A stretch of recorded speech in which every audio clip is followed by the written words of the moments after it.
لیتے ہیں. اگر آپ کا ہسبینڈ آپ کو ابیوز کرے تو آپ برداشت کر لیتے ہیں, لیکن وہی ہسبینڈ جب آپ کی بیٹی پہ ہاتھ اٹھانے لگتا ہے تو آپ شیرنی بن جاتے ہیں. تو اس کا مطلب ہے وہ شیرنی کہیں چھپی ہوئی ہے آپ کے اندر. آپ نے اپنے آپ کو فار گرانٹیڈ لیا ہے.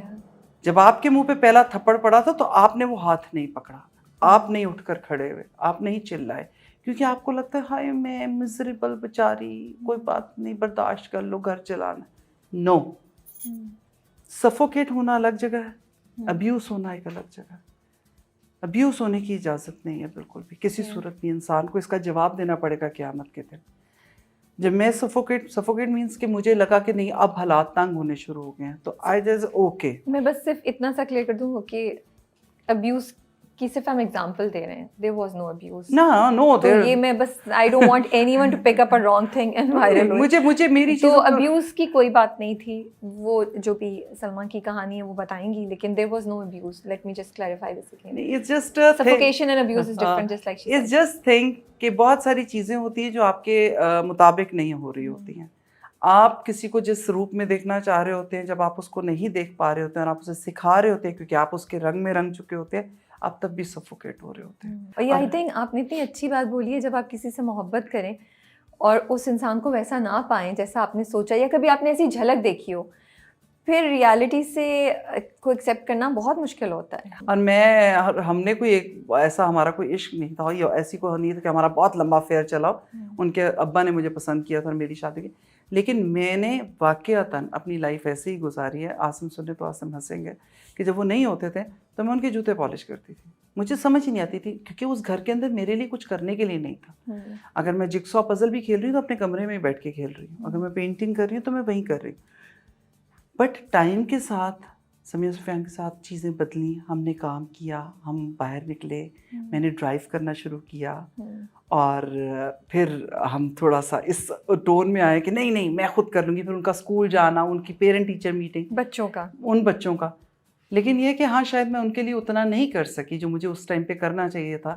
جو میں نے بعد میں یہ ریئلائز کیا کہ جب میرے بچے بڑے ہوئے اور امی نے کہا کہ بس بچیوں کی میٹرک کے بعد شادی ہو جانی چاہیے, او لیولس کیا کرنا ہے اور انہوں نے کیا کر, دین آئی ریئلائز دیٹ نو, یہ نہیں ہو سکے. آپ کی ساس نے کہا ہاں یہ نہیں ہو سکے گا, کیونکہ ان کے ڈر کو بھی میں پازیٹیولی اسی طرح دیکھوں گی. انہوں نے کبھی دیکھا ہی نہیں اس چیز کو. وہ کہتی کیا ضرورت ہے بچیوں نے کیا کرنا. آئی ریمبر جب میری بیٹیاں رو کر رہی ہوتی تھی تو انہوں نے کہا, کراچی بوٹ کلب میں لے جاتی تھی, کشتی چلا کے انہیں کھانا پکانا نہیں آئے گا. تو میں کہتی تھی لیکن کشتی چلا کے یہ مجھے زندہ رکھیں گی, مجھے بہت اچھا لگتا ہے. تو اس طرح کی بہت ساری چیزیں. پھر میں نے کہا نہیں, ایک چیز تو طے ہے, جب تک یہ ڈگری نہیں لے کر آئیں گی تب تک میں بھی نہیں بیانے لگی نا. اس کے لیے مجھے کام کرنا پڑے, مجھے نہیں چاہیے کسی کے پیسے, مجھے نہیں چاہیے کچھ. And then I started. اور پھر بھی میرا یہ تھا کہ میں اگر میں ایونٹ کرا رہی ہوں تو میں سارا ایونٹ تیار کر کے بیفور گیسٹ آئیں اس سے پہلے مجھے واپس وہاں سے نکلنا ہے. میں کسی کے سامنے نہیں جاتی تھی اور ہمیشہ کسی کے بیک پہ کھڑے ہو کے میں نے کام کیا. تو بہت سارے اس طرح کے ایونٹ کے جو ہیں گروپس, ان کے ساتھ میں کام کرتی رہی ہوں.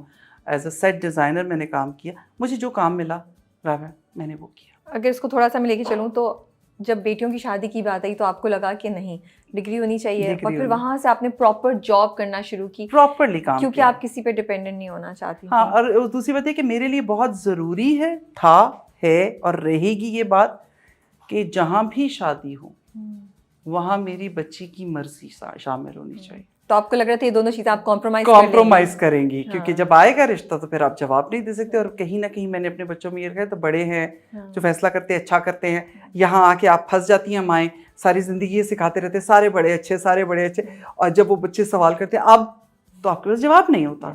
اور بچے آج کل کے بہت سمجھدار ہیں. یہ آپ کی بات بالکل صحیح ہے کہ بہت سی مائیں کچھ کرنا چاہتی ہوں گی, لیکن کیونکہ ان کے پاس فائنینشیل کیپیبلٹی یا بیکنگ نہیں ہے تو وہ نہیں کر سکتی. انہیں مجبوری میں اپنے بچوں کے لیے چیزوں کو کمپرومائز کرنا پڑتا ہے, یا بچوں کی خواہشات کی قربانی دینی پڑتی ہے, جو آپ نے چوز کیا کہ میں نے نہیں کروں گی. تو لیکن جب آپ نے یہ سب کیا تو ریئیکشن نہیں آیا؟ بہت نہیں, میں نے بہت انیشیل بیسس پہ جب گھر سے کھانا بنا کے بھیجنا شروع کیا تو دے ور اوکے کہ گھر میں باہر نہیں نکلی. لیکن آہستہ آہستہ وہ چیزیں جب بڑھنی شروع ہوئی تب تک سارے وہ کہتے ہیں نا چڑیائیں جا چکی ہوئی تھیں اور چینج ہو چکا ہوا تھا ماحول. دین آئی ڈیڈ, میں کہا اوکے چلو اب تو کچھ نہیں ہو سکتا. لیکن جب میں نے پہلی دفعہ ٹی وی میں آئی تھی نا تب سے لے کے آج تک کوشش کرتی ہوں. اب تو خیر کیبل والا زمانہ ختم ہو گیا, اب تو یوٹیوب ہے, بٹ میں تب تک جب تک کیبل تھی تو میں نکال کر آتی تھی. ان کو نہیں پتا تھا؟ نہیں, میرا سبزی والا مجھے کہتا تھا بھابھی میں نے آپ کو ٹی وی پہ دیکھا. میں کہا میری چھوٹی بہن ہے, ناک کٹا دیا اس نے. آپ نے واقعی سنا؟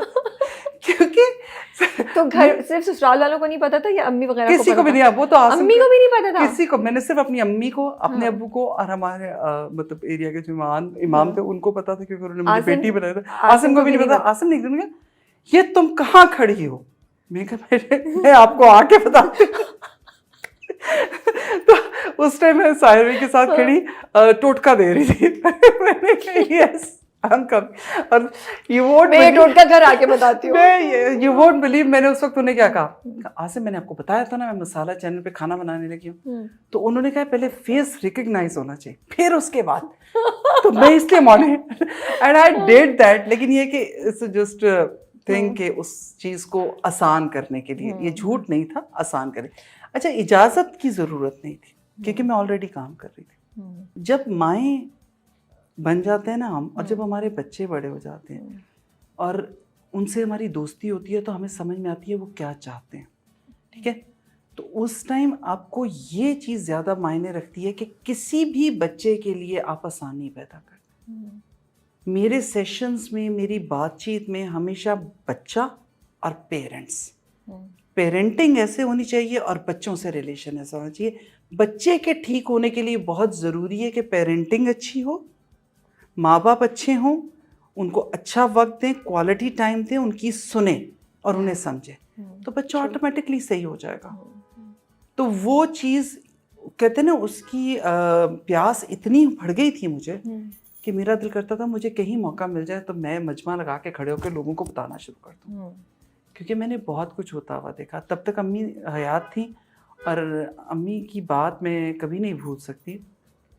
جو آج کل ہمارا ایک دوبارہ پتہ نہیں آخری پلے چل رہا ہے وجاہت سر کا, وجاہت روف صاحب کا, عدنان صدیقی ہیں اس میں, اور اس میں بچوں کے بارے میں بات ہو رہی ہے. امی کہتی تھی ماں کو پلک جھپکنے کی اجازت نہیں ہے. جو پلک جھپکتی ہے نا اسی میں بچہ کہیں سے کہیں پہنچ جاتا ہے. ٹھیک ہے, اینڈ اس کے علاوہ بچے کے ڈر اور خوف کو سننے کی طاقت رکھو. ہر وقت یہ مت کہا کرو جیسے ہمیں سننے کے لیے ملتا تھا نا تمہارا قصور ہوگا, امی وہ باہر کسی نے مجھے چھیڑا یا کسی نے مجھ سے بات, تمہارا قصور ہوگا. ہمارے دور کی لڑکیاں نہیں بتا سکتی تھی پیرنٹس کو, سارا گلا تو اس چیز کو ختم کرتے ہیں. اس چیز کو ختم کرنا چاہتی تھی میں نے اپنے بچوں کو پوری اجازت دی ہے. آپ نے جو آ کے کہا, جو آپ کہہ رہے ہیں وہ بالکل سچ ہے.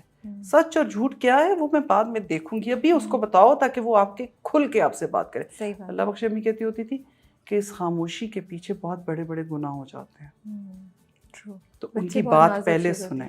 تو وہ بس ان چیزوں کو لے کے کہتے ہیں نا, جب آپ نے اتنی اچھی اچھی باتیں سنی ہوتی ہیں تو وہ کہیں نہ کہیں آپ کے لیے کام آتی ہیں, اور پھر آپ شروع ہو جاتے ہیں اسی سفر پہ. جو ہاں امی چھوڑ کے گئی ہیں وہ سفر کا آغاز میں نے کر دیا, وہاں سے عائشہ نے بہن میری نے کر دیا, تو کوئی تو اپنا حصہ ڈالتا چلا جائے, تو ہم صرف اپنا حصہ ڈال رہے ہیں. تو میرے لیے بہت اچھی اپرچونٹی تھی کہ یہاں آ کے میں بات کروں.